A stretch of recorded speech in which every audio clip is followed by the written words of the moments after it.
Neil Parrot, Delegate Neil Parrot with MDPetitions.com. We appreciate you coming today for this announcement that we have had careful thought. We're looking at this past legislative session to see if there are any bills that need to go to referendum. And there was one that stood out as not being a common sense bill. The bill that says that men, if they feel like they're a woman at the time, can go into the ladies' room. And we decided to petition the bathroom bill to referendum. We took a poll early on. 98% of people who are associated with MDPetitions.com said that we should take this bill to referendum. And so we're answering that call, and we're going to need Marylanders all across the state to work to get the petitions, to get the referendum, so that we will have the opportunity to vote on this bill this coming November. With that, I'd like to turn it over to Delegate Kathy Schlegel. We believe that this bill is so poorly crafted. The law, the unintended consequences of this law demand that we take it to petition. The way this poorly crafted law was written, if someone, a man, sincerely believes in his heart he is a woman, he can have access to the bathroom and the changing room with women and little girls. This is just not right. The legislature rushed this bill through hastily, would not accept any good amendments to make this bill better. So it is time to take it to referendum and make the legislature come back and do this law right. Now, hold on, real quick. Oh, sure. Thanks. Okay.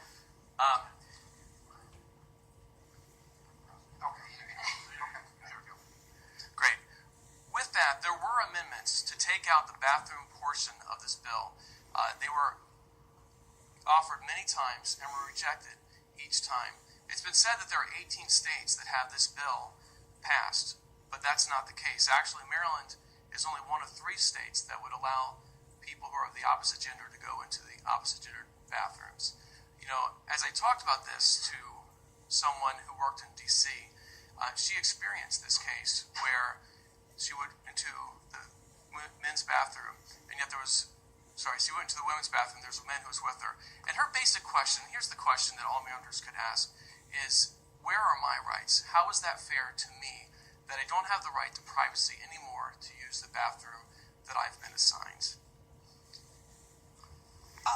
There's no guarantee. I mean, the supporters will say there's no guarantee that a man using a woman's bathroom is going to do what is having that little logo, there, where climbing over the wall and, attack women. There's no guarantee. And much less is this bill is not designed to be some kind of legal offense. There are 2 problems with that statement. One is the right to privacy of the person is null and void with this bill. Because rather than being able to go into the men's restroom and only expect to have men there, now there could be women there, or women who are using the women's restroom could have men in there. Now, the biggest problem really is it's a parent's rights issue. As a parent, you should be able to send your child into a bathroom, your little girl, into the girls' restroom, and have the expectation that only girls will be in that restroom, when in fact, with this bill, there could be men in that restroom. One of the other problems is that it opens it up to predators, not necessarily transsexuals, but predators will take advantage of this bill and go into the opposite gendered bathroom, and the proprietors, even right where we are right now, their bathroom's right behind this wall. There would be no one that would be able to enforce it and say, you're a man, you may not go into the women's restroom. If they did say that, and the person used this bill, that propriety will be successfully sued in court. So that creates a big problem that now no longer would be able to enforce the bathroom rules that we've been used to for generations. Now, there are many cases that you cite one, but Kathy, are you familiar with cases where somebody said that there was somebody that turned out to be a pedophile? Any cases in there? Well, currently, until this bill is actually a law, they can't go in there. So, of course, we haven't had any problems with that as of yet. And again, this is about poorly crafted laws that open the door to allow pedophiles and sex offenders access to women and little girls in locker rooms, changing rooms, and bathrooms. There was a way to protect transgenders from housing, employment, and credit discrimination, and that would have been to make sure public facilities, places where women and little girls don't expect to see men aren't there. So this is just so poorly crafted, and again, opening the door to allow men who, any man who would say, I sincerely believe in my heart I'm a woman today, that man would not need to be wearing women's clothing or have any other preponderance of evidence other than the fact that they sincerely believe in their heart that they're a woman that day.